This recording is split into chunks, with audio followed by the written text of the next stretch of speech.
صلوا علیہ وآلہ۔ صحیح بخاری حدیث نمبر 41۔ حضور اکرم صلی اللہ علیہ وآلہ وسلم نے ارشاد فرمایا کہ جب ایک بندہ مسلمان ہو جائے اور اس کا اسلام عمدہ ہو، یقین و خلوص کے ساتھ ہو، تو اللہ اس کے گناہ کو جو اس نے اس اسلام لانے سے پہلے کیا معاف فرما دیتا ہے، اور اب اس کے بعد کے لیے بدلہ شروع ہو جاتا ہے، یعنی ایک نیکی کے عوض 10 گناہ سے لے کر 700 گناہ تک ثواب، اور ایک برائی کا اسی برائی کے مطابق بدلہ دیا جاتا ہے، مگر یہ کہ اللہ تعالیٰ اس برائی سے بھی درگزر کرے اور اسے بھی معاف فرما دے، یہ بھی اس کے لیے آسان ہے۔ صحیح بخاری حدیث نمبر 42۔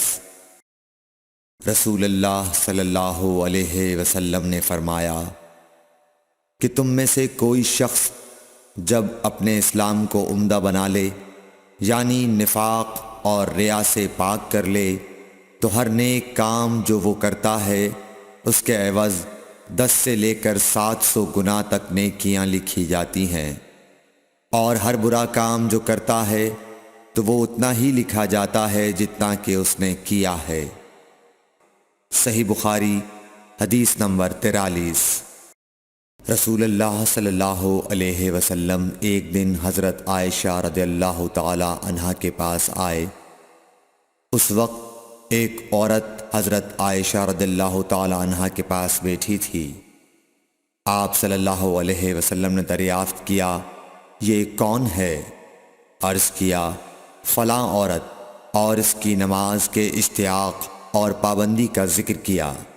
آپ صلی اللہ علیہ وسلم نے فرمایا، ٹھہر جاؤ، سن لو کہ تم پر اتنا ہی عمل واجب ہے جتنے عمل کی تمہارے اندر طاقت ہے۔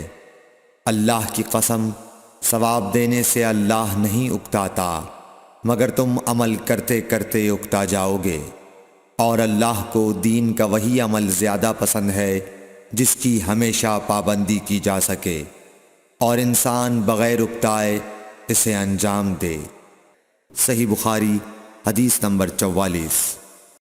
رسول اللہ صلی اللہ علیہ وسلم نے فرمایا، جس شخص نے لا الہ الا اللہ کہہ لیا اور اس کے دل میں جو برابر بھی ایمان ہے، تو وہ ایک نہ ایک دن دوزخ سے ضرور نکلے گا، اور دوزخ سے وہ شخص بھی ضرور نکلے گا جس نے کلمہ پڑھا اور اس کے دل میں گیہوں کے دانے برابر خیر ہے، اور دوزخ سے وہ بھی نکلے گا جس نے کلمہ پڑھا اور اس کے دل میں ایک ذرہ برابر بھی خیر ہے۔ صحیح بخاری حدیث نمبر 45۔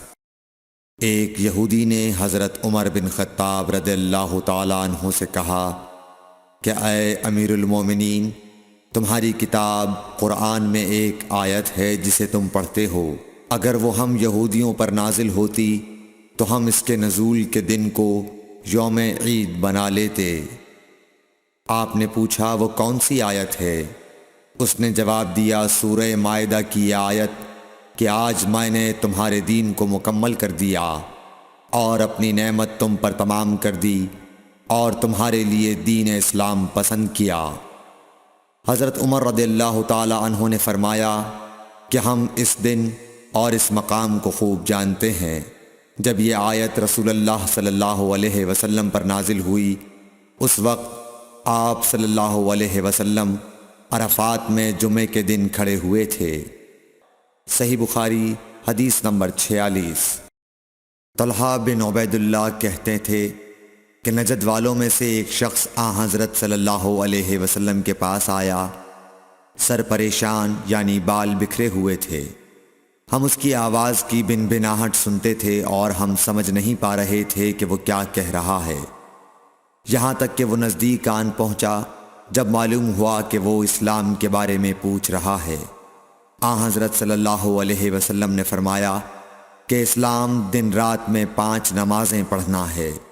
اس نے کہا، بس اس کے سوا تو اور کوئی نماز مجھ پر نہیں۔ آپ نے فرمایا، نہیں، مگر تو نفل پڑھے تو اور بات ہے۔ آن حضرت صلی اللہ علیہ وسلم نے فرمایا اور رمضان کے روزے رکھنا۔ اس نے کہا اور تو کوئی روزہ مجھ پر نہیں ہے؟ آپ نے فرمایا نہیں، مگر تو نفل روزے رکھے تو اور بات ہے۔ طلحہ نے کہا اور آن حضرت صلی اللہ علیہ وسلم نے اس زکوٰۃ کا بیان کیا۔ وہ کہنے لگا کہ بس اور کوئی صدقہ مجھ پر نہیں ہے؟ آپ نے فرمایا نہیں، مگر یہ کہ تو نفل صدقہ دے تو اور بات ہے۔ پھر وہ شخص پیٹھ موڑ کر چلا گیا، یوں کہتا جاتا تھا قسم خدا کی میں نہ اس سے بڑھاؤں گا نہ گھٹاؤں گا۔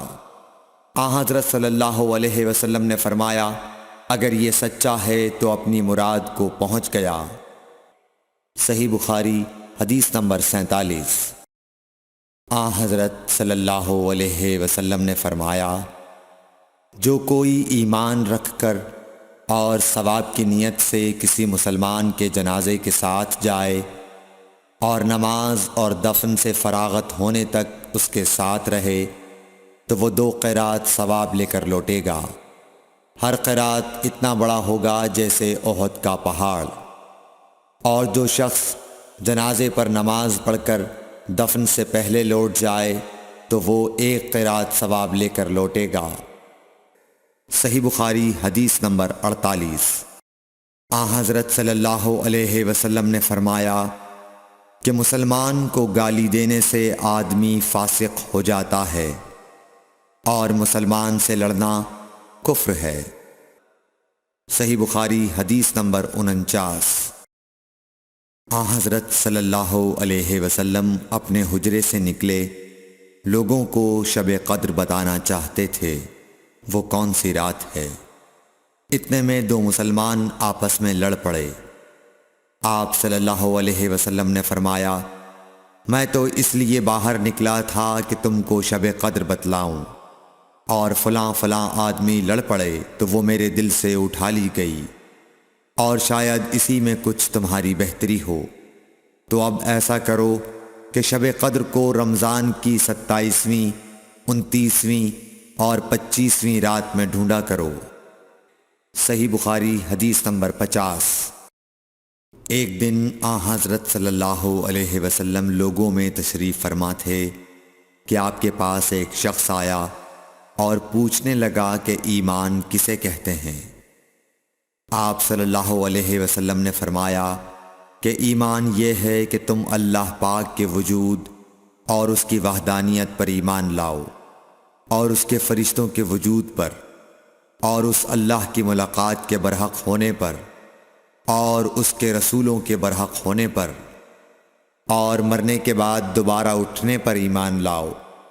پھر اس نے پوچھا کہ اسلام کیا ہے؟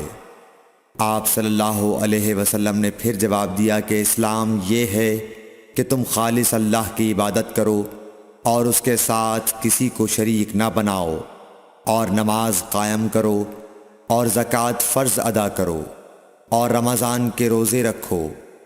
پھر اس نے احسان کے متعلق پوچھا۔ آپ صلی اللہ علیہ وسلم نے فرمایا احسان یہ ہے کہ تم اللہ کی عبادت اس طرح کرو گویا تم اسے دیکھ رہے ہو۔ اگر یہ درجہ نہ حاصل ہو تو پھر یہ تو سمجھو کہ وہ تم کو دیکھ رہا ہے۔